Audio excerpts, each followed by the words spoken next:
I'm Ichigo Kurosaki from Bleach, and you're watching Disney Plus. Over the course of the last few months, we have spent a lot of time talking about the forms and abilities of the Shinigami, so I think it's the right time to dive into one of the best arrancar transformations within Bleach. In this video, I will be covering everything that we know about Ulquiorra's incredible second release form, discussing all of the enhancements that he achieves in this form, as well as the new powers and abilities that he utilizes after he transforms. And towards the end of the video, we will go over the key moments between his battle against Ichigo, where we can dig out more information about this form and his character. Ulquiorra was the only ESPADA to have achieved a form beyond his first Resurreccion. We didn't even think that it was possible until he had revealed it during his final battle against Ichigo. So I'm really excited to dive into this form, and without further delay, let's break down and analyze one of the coolest transformations within the series.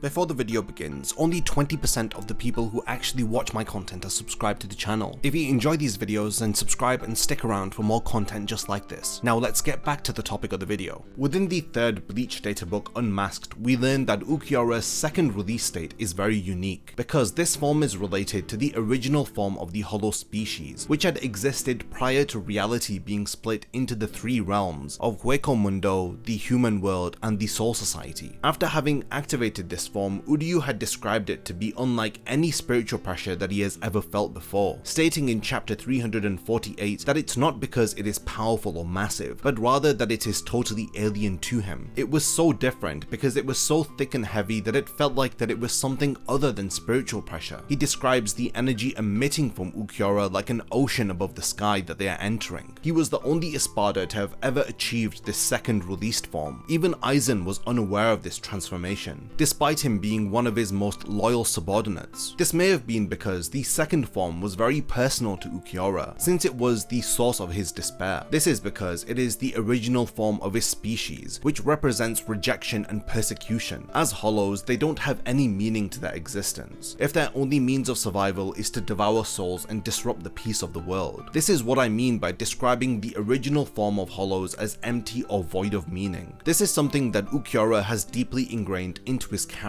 His Resurreccion Murcielago transforms him into a form resembling his original hollow form, and this appears to be the case with all of the Arrancar's Resurrections. Meanwhile, the second release state transforms him into the original form of his species. This is what Ulquiorra was aware of subconsciously. Within the Can't Fear Your Own World novels, we learned that the Soul King was the only being strong enough to counter the original hollow species. He had destroyed them by reducing them down to sand. We learned about Ulquiorra's past within the Unmasked databook, as it reveals that he had originated from a deep pit within Hueco Mundo, with no real memory of how he was born. He emitted an aura of nothingness, which would explain his theme of emptiness that he would adopt as an ESPADA within Aizen's Arrancar army. Because of Ulquiorra being able to take up the form of the original hollow species, some have theorized that he may be a reincarnation of the original hollows that the Soul King had reduced to sand, thus explaining why he had first emerged from a deep pit within Hueco Mundo. All of this is merely speculation that stems from what we learn about the second released form from the Unmasked databook and the Can't Fear Your Own World light novels. Now, before we dive into his Segunda Etapa, let's understand his first Resurreccion, which is dubbed as Murcielago, which literally translates to bat, or the great black-winged demon. He appears with a bat-like appearance with a hollow mask on his head that resembles his original hollow form that we see in the Unmasked databook. The release command for his Resurreccion is Enclose, and he emits a burst of green and black spiritual energy, which falls from above like green rain. Within this form, he has even more power than before, demonstrating incredible speed and enhanced defensive abilities, with his iron skin even being able to withstand a Getsuga Tencho from a hollowified Ichigo. Most notably, he acquires a great deal of spiritual pressure, which surrounds the area in a black and green aura. He also is able to use a variation of the Sero called Cerro Oscuras, which is a black cerro that is outlined in green. Ulquiorra describes it as being similar to Ichigo's Black Getsuga Tencho, and this attack is strong enough to destroy Ichigo's Hollow Mask, as well as being able to wipe out a large portion of the Dome of Las Noches. While in his Resurreccion, Murcielago is able to undergo another transformation called Segunda Etapa, or his second stage Resurreccion. In chapter 348, he states that out of all of the ESPADA, he is the only one to have achieved a second stage of release. Not even Aizen has seen this form. This transformation is described as being a manifestation of true despair, because the immense spiritual pressure that Uryu had described earlier is what instills despair and hopelessness into those around him. Within this incredibly designed form, he has his signature black wings, which he can use to attack his target or defend himself from an attack. His hollow hole on his chest has also grown larger in size, and it seems like a black liquid is pouring from it down his body. Additionally, his legs and arms are also covered in a black fur, and his hands and feet transform into claws. And lastly, he grows a whip-like tail that he uses to strike Ichigo with. This tail is strong enough to even shatter Orihime's shield. One of Ulquiorra's signature abilities in this second release form is his Lanza del Relampago, which translates into the Lance of Thunder and Lightning. He manifests a glowing spear-like weapon from his spiritual pressure. He has so much energy contained within these lances that it overflows from the weapon, taking the form of dripping green flames. He uses this ability for long-range projectile attacks as well as battling close range. When he fires the spear, it causes a huge explosion to erupt upon impact with its target. He can fire several spears at once, but he struggles to control their exact trajectory, especially if he uses them in quick succession one after the other. Upon activating this form, he is surprised to see that Ichigo still has the will to fight him, despite him being severely injured. He literally stands no chance against Ulquiorra, who intends to make him aware of this fact through instilling fear into him. He wonders why Ichigo is not expressing fear in his eyes despite Ulquiorra emitting such a suffocating, dense spiritual pressure. He admits that Ichigo does not have the eyes of a man who appears to have given up. He concludes by deciding to show him the true strength of his second release, even if it means turning his body into dust. He charges towards Ichigo, grabbing his head and pushing him into a tower that immediately collapses upon impact. He holds his Zanpakuto as he whips him with his tail, telling him that he is a fool if he believes that he stands a chance against him. Ichigo then activates his Hollow Mask, clashing with Ulquiorra, who tells him that he is challenging an enemy that he has no hope of defeating. He fails to understand Ichigo's faith in his own ability, since the odds are stacked against him. He wonders if this is what it means to have a heart, as he refers to it as more of a liability than a strength. Deciding that Ichigo will now pay the ultimate price for having a heart. He then wraps his tail around his neck as he props up Ichigo's lifeless body, as he fires a Cerro Oscuras straight through his chest, appearing to have killed him. When Orihime attempts to heal Ichigo, Ulquiorra rapidly teleports in front of her, advising her not to bother since she is not strong enough to save his life. Uryu attempts to surprise attack him, but the attack is easily deflected by his wing. He then showers him with Quincy arrows, but he emerges from the clouds of dust unscathed.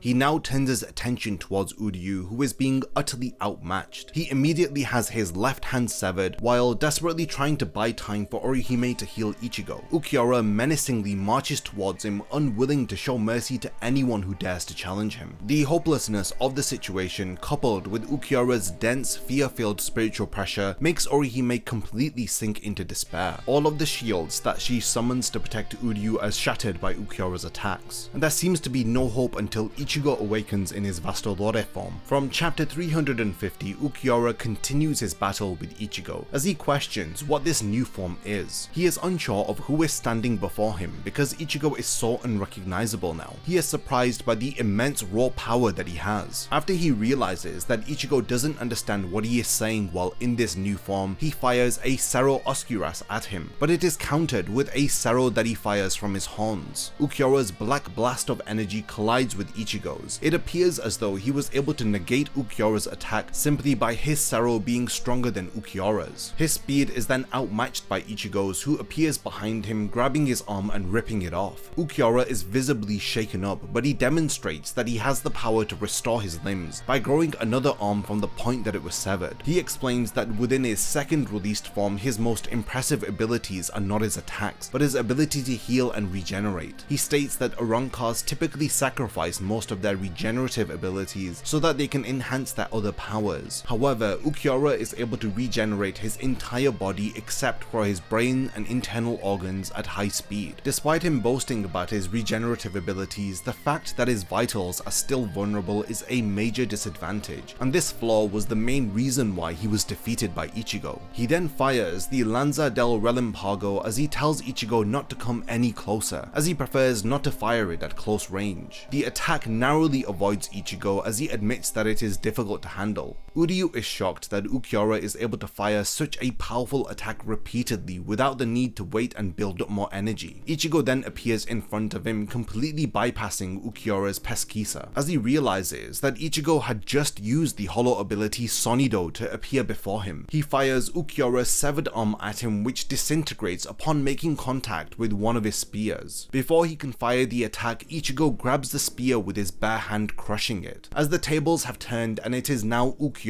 who is made to feel like there is no hope of defeating Ichigo, now that he is transformed into this monstrous Vastalore form. He cuts him down, breaking off one of his horns as it seems as though he has defeated him. After stepping on Ulquiorra's face and pinning him down, he begins to charge a Sero to fire at him. Ulquiorra states that his life holds no meaning now that he has lost. After firing the Sero, we see Vastalore Ichigo holding half of Ulquiorra's dismembered body. He then flings him away, but he quickly returns after rapidly healing his limbs to destroy one of the horns on Ichigo's head, which reverts him back to normal. Before he dies, he states that his arms, legs, and his body may have regenerated, but they are just for show, because his internal organs have been completely destroyed by Ichigo's Sero. Ulquiorra's body then begins to dissolve into sand. Now, if you recall, this surprisingly matches the description of how the Soul King used to eliminate the original hollows within the Can't Fear Your Own World light novels. He was able to destroy them by reducing them down to sand. This was how Ulquiorra was ultimately killed at the exact moment where he had learned what it means to have a heart, as Kubo subtly changes the blackness in his eyes into white, visually conveying that Ulquiorra no longer has a void of emptiness now that he knows the meaning of the heart. This is a small change that is easy to overlook, but it is one that really makes you appreciate Bleach as a story, especially after rereading it. In my opinion, Ulquiorra's second release form is one of the best designs for any villain that I have seen. In addition to this, the reveal of this form at the start of chapter 348 is one of the most incredible double spreads created by Kubo. It showcases the raw power of Ulquiorra in this menacing, black, void-like form that fills the page, conveying to us his towering stature and his newfound incredible power. What more is there to say about this transformation? Admittedly, I may have gotten too excited since we are talking about one of my favorite villains in Bleach and my favorite design in the series, but I think that we have covered everything that we know about this form, including some speculation about the backstory of this form that we learn about within Can't Fear Your Own World and the Unmasked databook. Now we have reached the point in the video where I want to hand over the discussion to all of you. What did you think about this incredibly unique transformation? Were you as impressed with Ulquiorra's second release as I was, or did you feel like he was defeated far too easily by Ichigo's Vastalore form? Definitely continue the discussion in the comments, and lastly, thank you for making it to the end of this video, and I can't wait to see you in my next Bleach Explained video.